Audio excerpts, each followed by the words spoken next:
Welcome back to Giving Chances Farm. Today we're out here getting ready to do their move. We've got 11 in here. Yeah, I think it's 11. So there's the 11 in this one. The rest of them that we have are over in the bigger one. I think there's 35 over there. Yeah. Give or take a few that we've lost. But we move them at least once a day, sometimes twice a day, depending on how the grass is growing. Which keeps them moving on to fresh grass every day. And they're not laying in their poo. And they're not laying in their poop. You can see where they last were, and then each time past that, they've been coming straight down this line. So it's gradually growing. Yep. So right there, you can see more grass than there, and then there, and then right here is their last spot. And by doing this, it's very similar moving them this way than it is when we rotate our cows. It's concentrating their urine and manure, which for them it's all mixed in together. One shot, but it's still condensing their exhaust, I guess you could call it, into one tight area, but it's also keeping them on fresh stuff, so it keeps them away from the pests and the parasites. We're moving them away from that. So you get the similar results. You can see this path here, how it's grown back up again already. That was where they were before, and we got the escapees. These are some of the ones that we hatched out ourselves, or I think those two are ones that we've hatched. So basically, we lift up the thingy, and then they climb back in. You gotta coax them a little bit. Hey, wrong way. Go back. Go back the other way. Keep going. He's got an open down there. Go on. There you go. There we go.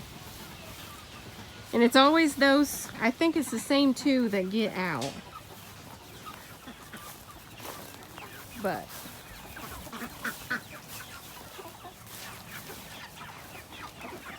there are little troublemakers. I mean, they don't go very far, but they just like, I don't know if they go through the fence or if they fly out or what the case may be, but push through the netting.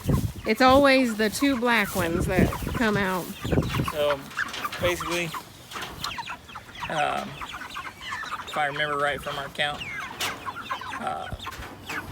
this batch here hit 8 weeks Thursday of last week, so just about, what, 4 days ago? Yeah. And that batch over there will hit that 8-week mark this week, if I remember right. They're about 8 to 9 weeks, but they're going to be processed this coming week. So we'll move them for another few days. Probably 3 to 4 days, and then process them out. We're trying to lock that date down with the weather and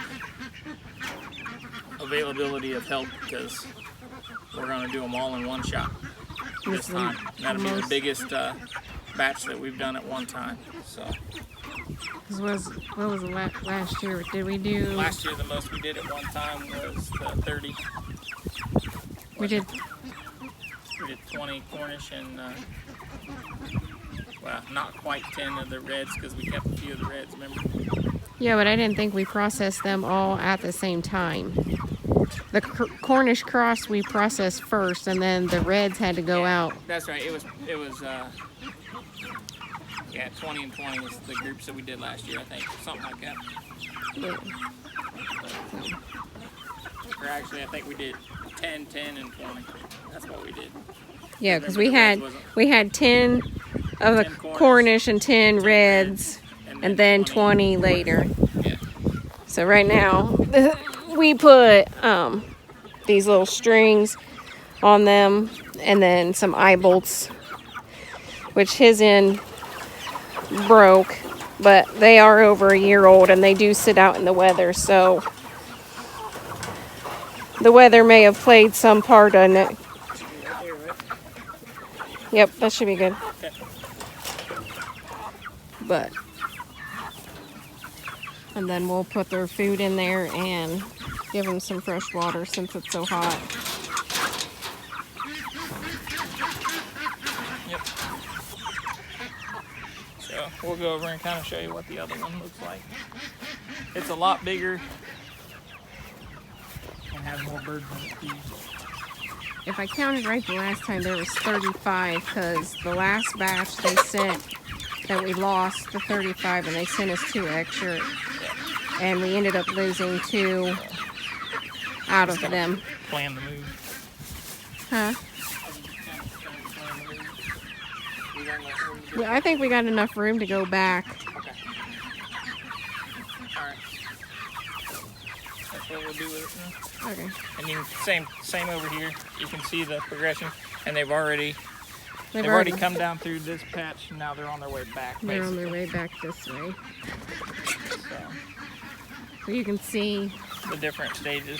this is where they were yesterday, the day before yesterday, the day before, then the day before, and then the day before, and then you can see all of this over here has already grown back. So it's basically the chickens are fertilizing her. Right. We'll pause this long enough that she can help me, so we can move them. Basically, this structure here is 2x4s around the base, some 2x4 framing, and then it's 2 cattle panels that are braced over it, and then we just put a tarp over top of the cattle panels. It's up. It's not. The tarp does not go all the way to the bottom, so they do get some airflow, but it also keeps them shaded a little better, and some breeze to go through there. Because Cornish cross, they grow so fast that they don't tolerate heat very well, so they have to have some shaded area to be in.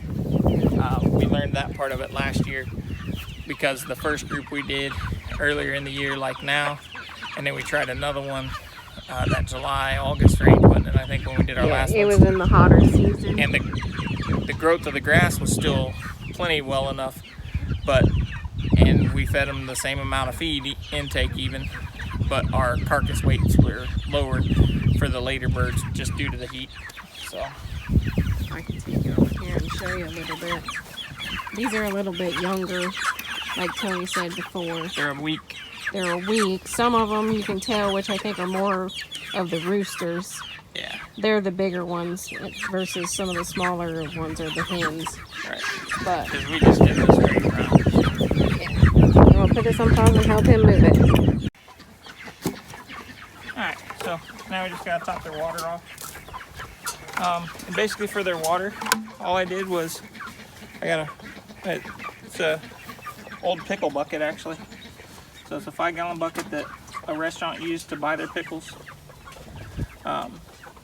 So it has the lid with it, and I just drilled a hole on each side, right above the little ring.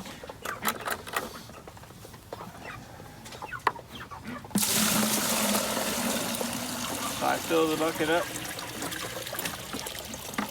just below that ring. And then I just have a Fortiflex feed pan. So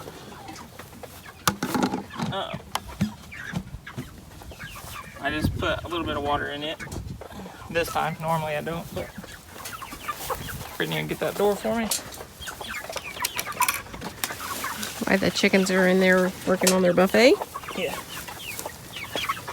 So basically you just set the water Man, that's pan, not on a hill. yeah, where you want it. Make sure the lid's on tight. Bring it bucket in. Hold it upside down. When the water level fills up to Where the hole is. where those holes are, it will stop flowing. And then as they drink it down, gravity will fill that until that bucket is empty.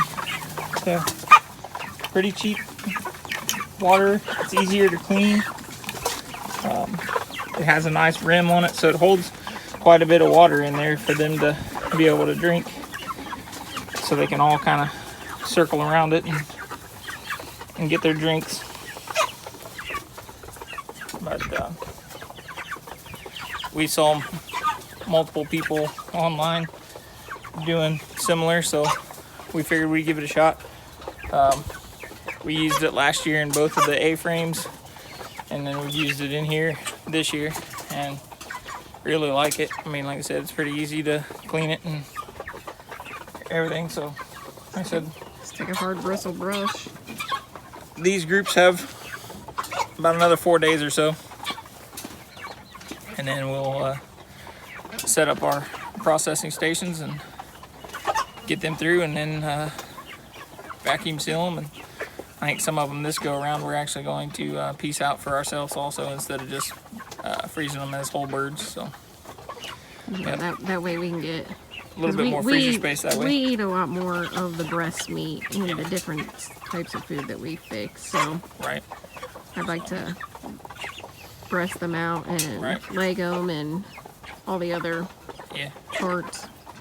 So hope you guys enjoy the video. Don't forget to like, subscribe, share on social media with all your family and friends, and we'll see you guys on the next one.